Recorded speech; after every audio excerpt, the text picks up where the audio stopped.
Hi, my name is Leela. You can find me at leelameinke.com. I'm an independent Stampin' Up! Demonstrator, and today, well, I've been a little obsessed with gatefolds. So for today, I'm going to show you how to make this angled gatefold. I'm going to go through a few things. I'm going to just introduce you to this new beautiful rainbow product, Paradise Garden product. So since it's brand new, I'll share a little bit of information about it. And then I will show you close-ups of how the card actually works. I'll show you the hard parts for how to make the card. And then I'll show you a variety of other samples and even an alternative way where you can save on some product. So if you want to get the exact measurements, I published the PDF, this exact PDF on my blog. It has exactly the measurements, exactly the products that I'm using, all the information. You can see the link down below. And I try to not, I try to just highlight the difficult parts versus like showing all the cutting and showing all the step-by-step and showing all the gluing. So let's go ahead and get started. The first thing that I want to highlight is this design works really well with textured notes dies. So I absolutely want to highlight that this works perfectly with textured notes dies. They're still available and they're on sale and they're last chance. But the product I'm featuring today is the Paradise Garden bundle, the Garden Poetry Suite. And I just love the sentiments are nice and big. The flowers are nice and just rich and luscious. And the dies are really, really fun. I haven't played too much with this embossing folder yet. And this particular die, it's pretty big. I have a sample with it. In addition to the designer series paper, which I'll show you all the different options, there's a specialty paper that comes in these 3 colors that goes right along with it. And I love it. I've used it all the ways. So let's go ahead and get started. We are going to make this card. It's an angled gatefold. I learned this from Patty Bennett and I switched it up a bit just to make it my own, but I'll show you her version too. Her version is a little, takes a little less resources and a little thinner to mail. So I'll go ahead and show that, but here's the card. Here's how it opens. Here's how it operates. It's a angled gatefold. So I'll go ahead and show you this and then I'll show you all the different colors. Ultimately, where we're headed is, I haven't cut it yet. Here's the piece of designer series paper. We're going to cut off this angle and we're going to cut off this angle. And my tip, I'll show you my tip for how I do the marking and the scoring. I've only put this thick black line for illustration purposes just so that you could see, but it's basically going to be a piece of 12-inch paper. This is 5 1/4. And you're gonna cut exactly 2 angles. This comes in, this comes up 3 inches on both sides. So, but let's show you how to get started. So I've got my trimmer, I've got my fractional piece of designer series paper, and I'm gonna cut it at 5 1/4. I will tell you, if you want to do, I'll show you now and I'll talk about it a little bit later too. You could optionally cut it at 5 1/2, not put the cardstock on the back that I'm about to show you, and save a little bit on resources. But I'm cutting mine to 5 1/4, and then I'm gonna score them at 2, 4, 8, and 10. So 2, 4,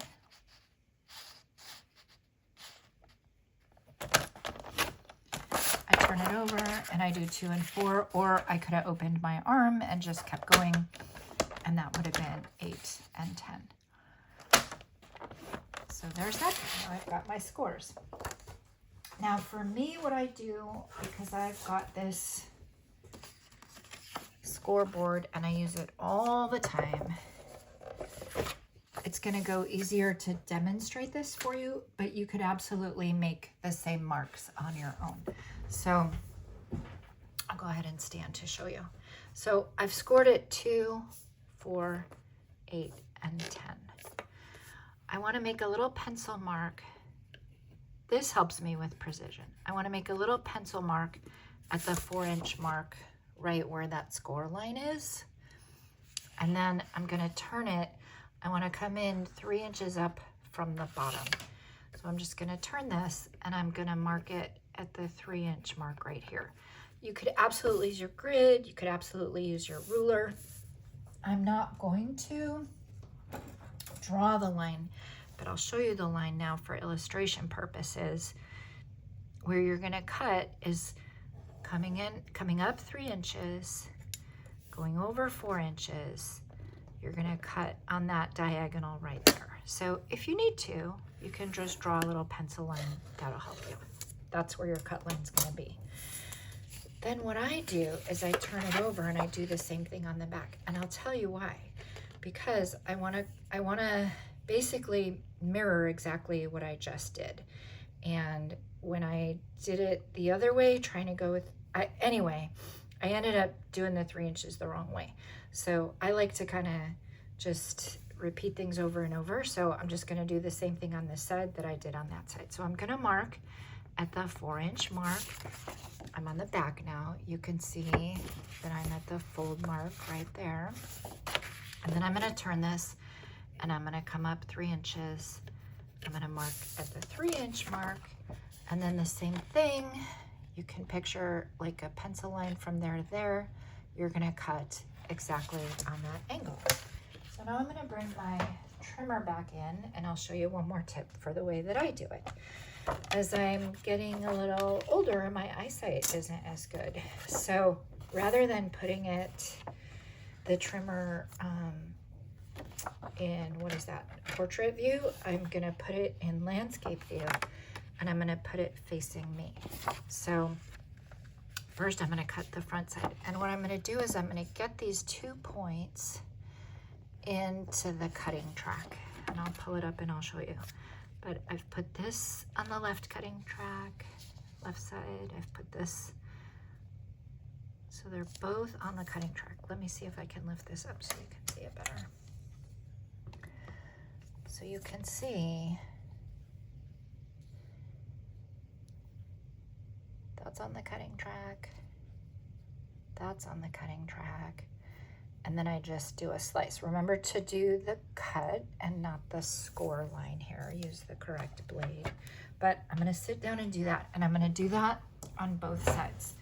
So I'm going to cut. Make sure I've got it all lined up. Hold it really well. I'm going to use the correct blade. And I'm going to cut.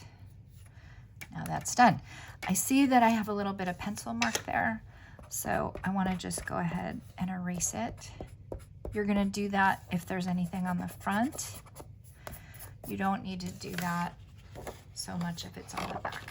So I'm going to do the same thing. I've just flipped it over and I'm going to do the same thing on the other side. So I've got my 2 points in the track. I'm going to fold it over. I'll go ahead and make that cut mark there. And I don't know if these 2 triangles are exact. Matter of fact, they look pretty exact. Sometimes one might be off by a little tiny 1/16 of an inch. To the mind's eye, you can't really see it when that happens. Actually, I take it back. I am going to erase because we're doing this angled fold and you might be able to see part of it. So I'm just going to go ahead and erase it like that. You guys, that's it. That is where we're headed. And I've done it either way, to be honest with you. I've done it where, I'm going to erase that a little bit because I didn't do my pencil line the best. I've done it where I do keep the floral side up, and I've done it actually where I've also used the back as well and had the floral just peeking through. So now I'm going to go ahead and do all my burnishing. And in this particular example, I'm keeping the floral side up. I'm going to go ahead. First, I got a nice good fold, but I'm going to further come in with my bone folder, press on all the areas, and basically at the 2-inch mark, it's a mountain. the 4-inch mark, it's a valley. And then the same thing over here on the right side. The outside 2-inch mark is a mountain and the inside is a valley. So you go mountain, valley, valley, mountain, like that. And then that's your card. Because it was cut to 5 1/4, it'll fit really nicely on the 5 1/2 by 4 1/4 cardstock base, and that'll fit inside of an A2 envelope. I just like a little thicker card. I like the nice lining and the nice border, so that kind of pulls in all the colors as I go to do the decoration. I've used textured notes, and this die is, I've used the 3rd and 4th largest. So come in from the largest. This would be number 3, and then go to the next one. That's number 4. They really do nest together so nicely. So that's going to be the outside. And then I've used the 3rd largest on the inside. When you go to adhere this guy, you're only going to so I kind of center it so it looks like it's got a nice border all the way around. And when I adhere it, I only adhere it on the left. So I actually put my glue here so that I don't forget, and I do use glue. I love my glue, but you can put tape there as well. You want to make sure just to kind of be in this area right here. You don't want to go too far out because the die doesn't go too far out. And if you're putting it on this side, you really just kind of want it right there. You don't need too much at all. If it's glue, you go ahead and just adhere it, and then that's it. So now let's take a look. You guys, that's it for the hard parts. I will show you that I've got all the measurements, all the instructions in the PDF. It's printable. You can do it at 2 pages, or if you want the products, you can print it at 3 pages. And I'll show you, just look at this rainbow of colors. I love this paper. I love this product. Just look at this fun, just rainbow of colors. So I'll show you each one. I just had some fun, and I brought in some other sentiments. So, and that's the ribbon that pairs with it very nicely, by the way. So it's the ribbon. So I've brought in some other sentiments. I've brought in some other gems. These are the gems that come with it. If you don't use the textured dies, the measurements are in the PDF. This is basically 2 3/4 by 4 1/4, and then on in.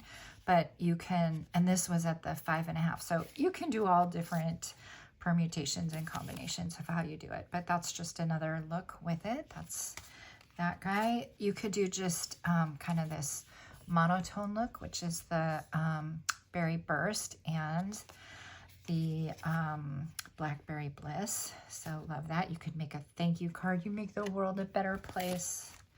I love this kind of ombre blue and green tones.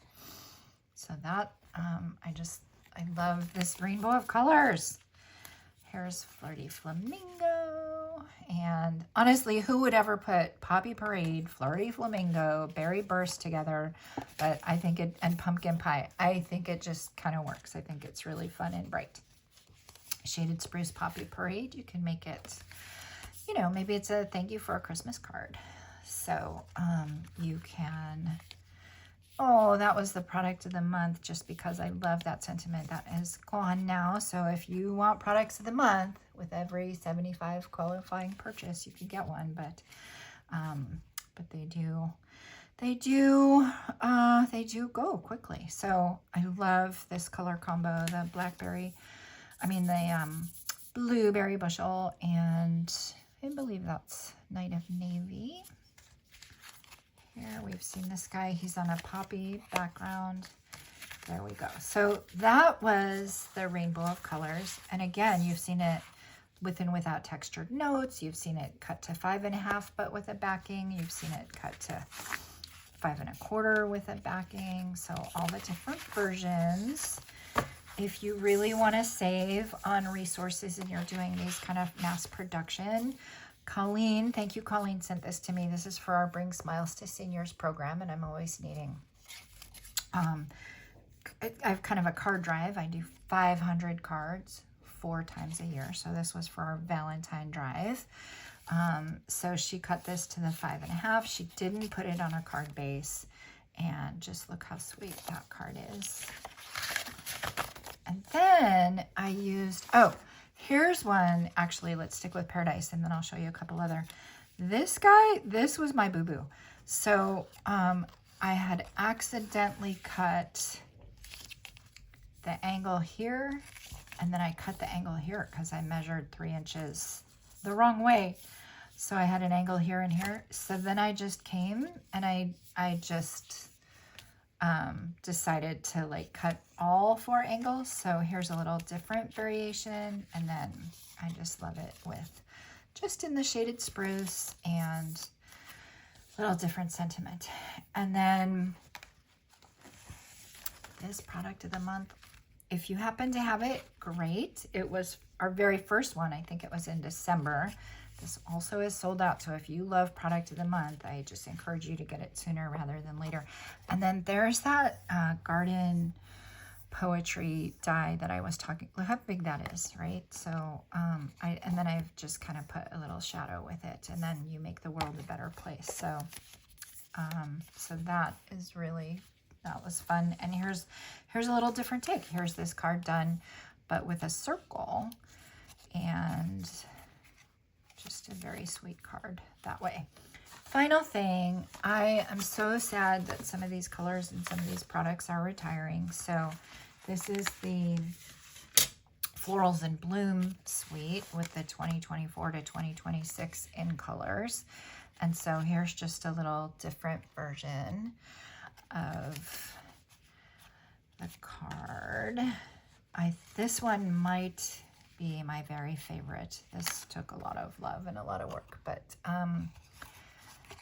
I love this. This is the textured notes. It's the Floral Bloom suite. It's some of the colors that won't be with us. And then, you know, if you don't have the butterflies or the dragonflies, you can just put some little gems. I just happen to have some of those, and oh gosh, I love that. And then some navy twine.